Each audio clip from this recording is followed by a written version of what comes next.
I'm Magen. And we're doing our TED Talk on the historical lens of Hamlet. Do you relate to the characters of the author? Do you relate to the literary criticism?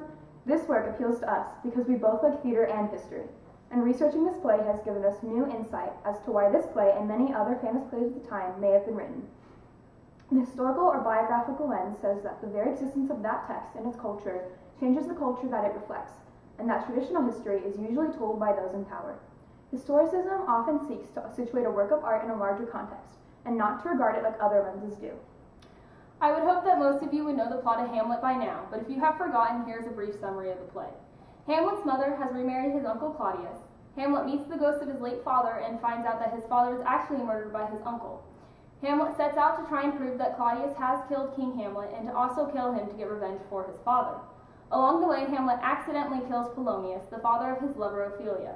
This eventually causes her death and Laertes' desire to seek revenge on Hamlet. By the end of the play, literally everyone has died through a series of unfortunate events, except for Horatio. Good job, buddy!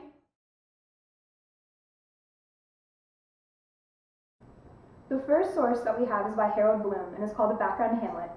The creation of Hamlet was actually due to the War of the Theatres, or the Poets' War. This was, quote, the period from 1599 to 1601. Victorian scholars acknowledged that a quarrel between competing playwrights was embedded in a series of self-referential plays connected to each other through patterns of allusion and satire. Hamlet was Shakespeare's weapon in this war. The large amount of allusions, puns, and insults were aimed at other playwrights, namely Ben Jonson, who was the original cause of the war. Harold Bloom recounts, the battle lines were drawn in 1599 when Ben Jonson, who wanted to claim exclusive ownership of a persuasive form of dramatic representation, presented himself as Shakespeare's rival by inventing a new genre which he called comical satire. This is important in the historical lens because this lens centers around the idea that cultural context surrounding the time of a story's creation greatly influences its plot. Speaking of plots, Hamlet actually has two of them. Both center around two well-to-do men and their desire to avenge loved ones. If it wasn't already fairly obvious, these two plots belong to Hamlet and Laertes. In his article, Harold Bloom references Richard Wyndham, who identifies two parallel plots that work at cross-purpose with each other. This is important to remember because the historical lens addresses the fact that historical stories often center around those in power. Furthermore, it is often assumed that the only revenge plot in the play is that of the title characters. However, Shakespeare included a second plot belonging to Laertes. This is most likely because he wanted to create a deeper and more in-depth example of his abilities as a playwright.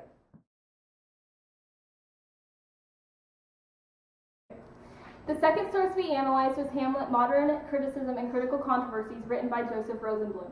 In this article, Rosenblum draws from other authors to discuss Hamlet in different lenses, including historicism. The first author he draws from is Karen Coden, who talks about how Shakespeare could have drawn the character Hamlet from the Earl of Essex, Robert Devereux, who was imprisoned for leading an unsuccessful uprising against Queen Elizabeth. Coden talks about how he links madness to rebellion, and he compares Essex to Hamlet, talking about how they both seek rebellion, or in Hamlet's case, revenge. Coden says, Shakespeare thus was close to the leading conspirators and may have drawn Hamlet in part from Essex.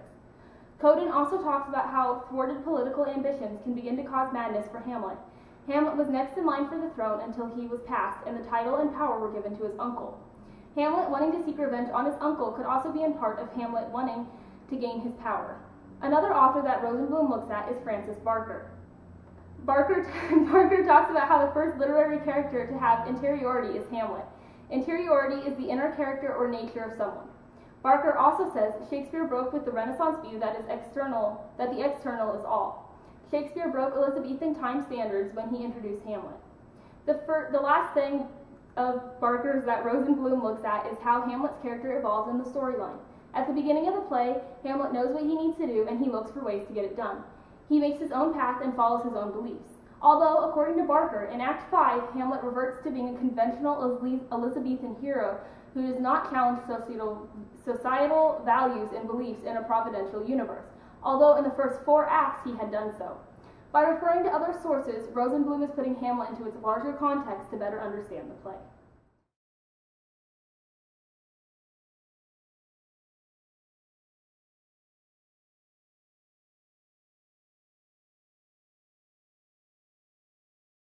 From our research, we believe that Shakespeare's personal attitudes towards the theater community are expressed subtly throughout the play. The most iconic expression of this is in Act 3, Scene 2, lines 2 through 11, when Hamlet says to the players, But if you mouth it, as many of our players do, I had as lief the town crier spoke my lines. To split the ears of the groundlings, who, for the most part, are capable of nothing but inexplicable dumb shows. Another interesting element of the play that we have found, which is related to the first source, is that the vast amounts of Shakespearean insults from one character to another stem from his desire to make subtle jabs at other playwrights. Many of these insults are personal. For all we know, some of the more personal jabs may have been towards the myriad of playwrights of this time. One of our favorite examples of a deep insult is in Act 3, Scene 4, lines 9 through 10, when the Queen tells Hamlet, "Hamlet, you hast thy father much offended," to which Hamlet replies, "Mother, you have my father much offended." A final, more uncommon analysis that we had of the play is that the characters are actually quite relatable. While the stressors that they feel are obviously much more intense than the ones that high schoolers feel, their reactions to such stressors are common. In Act 3, Scene 1, lines 169 to 170, Ophelia recounts just how hard her life is by saying, "Oh, woe is me, to have seen what I have seen, see what I see." Ultimately, Hamlet is a much more complex play than the common reader may believe. This play had an influence on the people in Elizabethan times, and it still has an influence on the people of today. These ideas are worth sharing because few people actually do in-depth research into the background of certain plays, and the context of this play especially affects how it is interpreted. Thank you.